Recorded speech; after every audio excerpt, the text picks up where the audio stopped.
નમસ્કાર ખેડૂત મિત્રો, ખેડૂતની ખેતી ચેનલમાં આપ સૌ ખેડૂત મિત્રોનું હાર્દિક સ્વાગત છે। ખેતીનો વિકાસ એ જ અમારું લક્ષ્ય છે। એ અંતર્ગત આજે આપણે કોઈ પણ પાકનું આપણે વાવેતર કર્યું હોય અને એ પાકના મૂળ તંતુના વિકાસ માટે એટલે કે મૂળનો ખૂબ સારો એવો વિકાસ થાય એના માટે એક સરસ મજાનું દ્રાવણ બનાવવામાં આવ્યું છે અને એ દ્રાવણનો આપણે મૂળમાં ઉપયોગ કરીશું એટલે કે એ દ્રાવણ મૂળને આપીશું તો મૂળનો સારો વિકાસ થશે એટલે આપોઆપ છોડનો સારો વિકાસ થશે અને છોડની વૃદ્ધિને વિકાસ થશે અને રોડ છે ને તંદુરસ્ત રહેશે।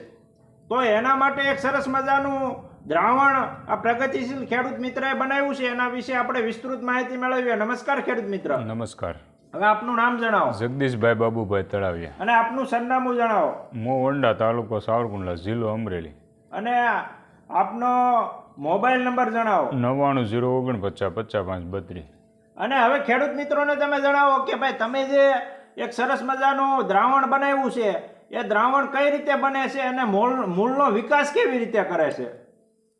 પહેલા પ્રથમ તો એનું નામ છે આપણે હુમિક, બરોબર? હ્યુમિક। હા, આપણે બધું આયતી તો આવે છે, તાઇવાનનું નાન તેન ફલાણું ઢીકણું કોલસાનો પાવડર એ ઘણા બધા નાખી દઈશું, એવો બધો ભાવ લે છે આપણી પાસે, જેથી કરી આપણને ખર્ચમાં એટલું બધું મોંઘું પડે છે છતાં પણ રિઝલ્ટ મળતું નથી।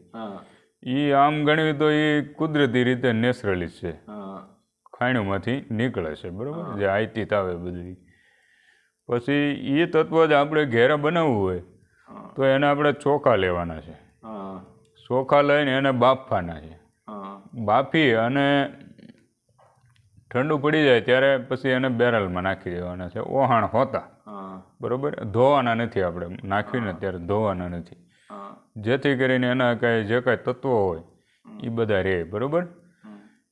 એ ચોખા આપણે બેરલની અંદર નાખી દેવાના બાફી અને પછી એની અંદર ગોળ નાખવાનો છે, પછી 7 દિવસ લગી એરટાઈટ બાંધી દેવાનું છે, બરોબર? બાંધી દીધા પછી આપણે એને 1 એકરે 1 બેરલ આપણે ઉપયોગ કરી શકીએ। અને એમાં આપણી પાસે જે કાંઈ હોય ચોખા એમાં કાંઈ એવું નથી કે સારી ગુણવત્તાવાળા જોઈએ, માપસરના હોય, સસ્તા તોય હાલે, બરોબર?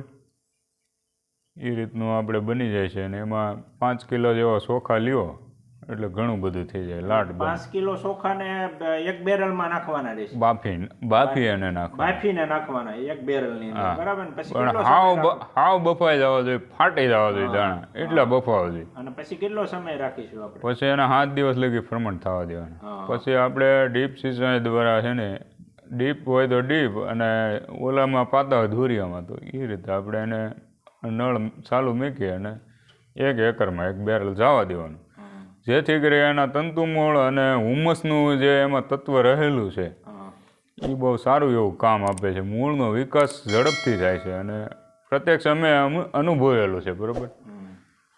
આ ખાલી વાત નથી, અમે પાય